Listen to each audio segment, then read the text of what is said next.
Bonjour et bienvenue, je m'appelle Vanessa Fitterer. Je travaille chez Dexcom dans le service externe. Vous apprendrez dans les minutes qui suivent comment analyser rapidement et efficacement et traduire en décisions thérapeutiques les données du patient avec le logiciel Dexcom Clarity en utilisant le profil glycémique ambulatoire, PGA en abrégé. Le PGA est un rapport standardisé destiné à fournir une évaluation rétrospective des valeurs de CGM en temps réel. Il a été développé par l'International Diabetes Center, IDC. Ce rapport est constitué de 3 parties différentes. Premièrement, résumé des valeurs de glucose pour évaluer la qualité globale du contrôle du glucose. Deuxièmement, affichage de la variabilité de la valeur moyenne du glucose ainsi que des zones modélisées contenant des valeurs élevées ou basses. Troisièmement, affichage des valeurs de glucose sur une journée pour identifier les tendances et les progrès. Le logiciel Clarity hébergé à travers un cloud et basé sur le web est un élément important du système CGM de Dexcom en temps réel. Comment faire dans l'idéal ? Pour commencer, vous devez définir ou ajuster de manière personnalisée le temps en plage cible de votre patient.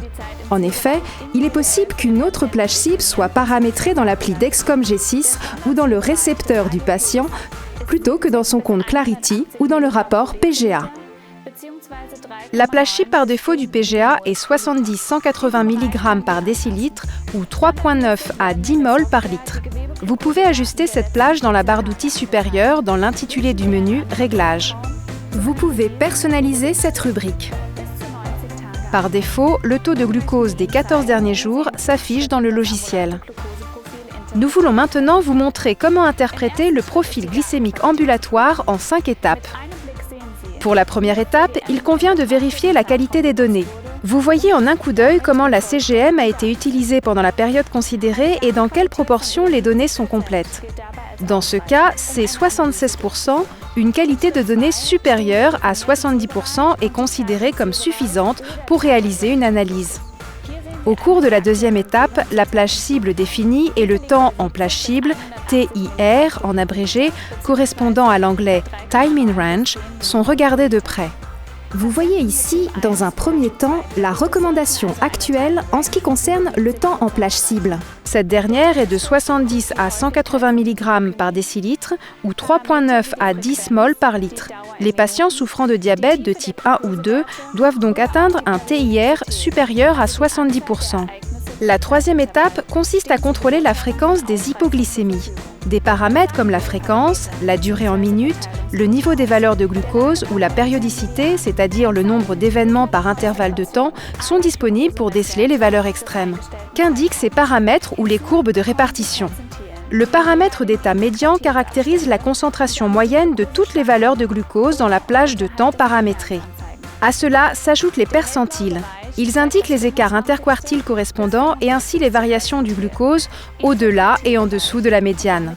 La zone en bleu clair indique le 25e au 75e percentile, zone interquartile IQR.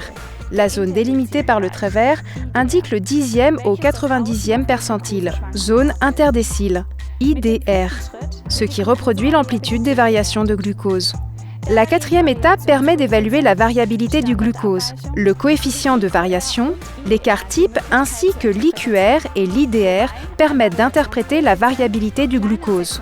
Un coefficient de variation inférieur à 36% est ainsi considéré comme indiquant un glucose stable, alors que les coefficients supérieurs ou égaux à 36% sont considérés comme instables. L'écart type est une mesure de l'amplitude de dispersion autour de la valeur moyenne du glucose mesuré. Une IQR large est une indication du fait que la dose d'insuline ou les facteurs d'UG doivent être modifiés. Une IDR large est une indication du fait qu'une adaptation thérapeutique liée au comportement est nécessaire. Par exemple, une administration insuffisante d'insuline, un écart insuffisant entre le repas et l'injection, un déroulement irrégulier de la journée, la pratique d'un sport, le stress ou l'angoisse, mais aussi l'alcool et d'autres influences peuvent en être la cause. Au cours de la cinquième et dernière étape, la stabilité du profil glycémique est évaluée. Elle donne une information sur les augmentations et les chutes du glucose et définit la variation absolue de la médiane par heure. La stabilité est jugée comme satisfaisante lorsque la médiane est uniformément plate. Il est nécessaire de procéder à une optimisation en cas d'augmentation ou de chute abrupte. Cependant, l'amélioration de la stabilité du profil glycémique ne doit intervenir que lorsque la fréquence ou le nombre d'hypoglycémies et la variabilité glycémique peuvent être réduits. Notre introduction à l'interprétation des données du patient à l'aide du profil glycémique ambulatoire est ainsi terminée. Pour en savoir plus sur le logiciel Clarity, nous avons mis à votre disposition des vidéos supplémentaires. Votre commercial Dexcom restera bien évidemment à votre disposition pour discuter de toute question relative à Dexcom Clarity.